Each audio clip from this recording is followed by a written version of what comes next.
अपने पुत्र अभिमन्यु की मृत्यु के बाद अर्जुन ने क्यों लिया था जलती चिता में प्राण त्यागने का प्रण।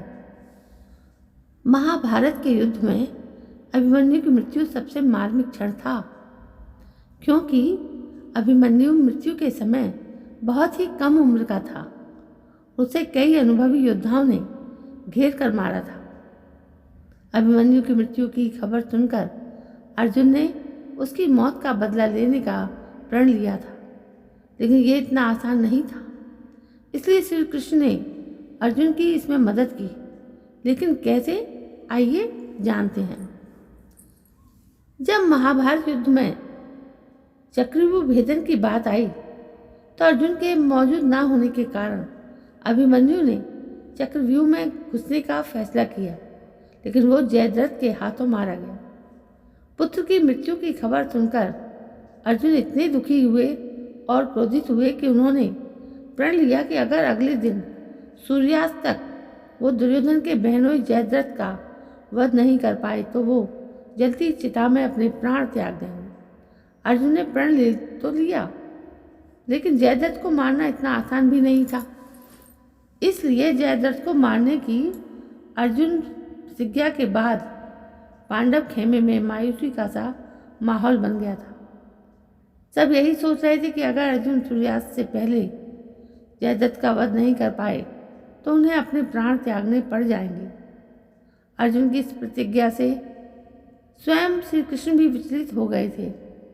भगवान श्री कृष्ण ने कैसे की अर्जुन की सहायता, चलिए आज इस बात को जानते हैं।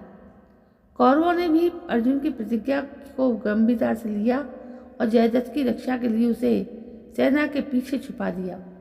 दुर्योधन ने पूरे कौरव दल को एक ऐसी संरचना में खड़ा किया जहां जयद्रथ तक पहुंचना अत्यंत कठिन था।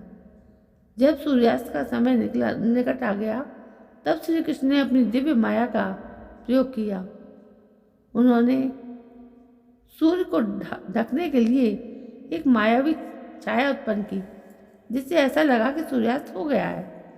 जयद्रथ को और कौरव योद्धाओं ने यह देखकर राहत की सांस ली और जयद्रथ को छिपने के स्थान से बाहर बुलाया। जयद्रथ जैसे ही बाहर आया, कृष्ण ने माया हटाई और सूर्य फिर से प्रकट हो गया। तब श्री कृष्ण ने अर्जुन को जयद्रथ को मारने का संकेत किया। अर्जुन ने अपनी दिव्य धनुर्विद्या का प्रयोग करते हुए एक तीव्र शक्तिशाली बाण चलाया। यह बाण जयद्रथ का सिर भेद कर दूर ले गए और उसे उसके पिता के हाथों में गिरा दिया। जयद्रथ के पिता थे जयद्रथ के पिता ने जयद्रथ को वरदान दिया कि यदि जयद्रथ का सिर धरती पर गिरेगा तो उसकी हत्या करने वाले का सिर फट जाएगा। इसे ध्यान में रखते हुए अर्जुन ने अपना बाण ऐसे चलाया कि जयद्रथ का सिर धरती पर ना गिरकर सीधे उसके पिता की गोद में गिरे। इससे वो वरदान निष्फल हो गया।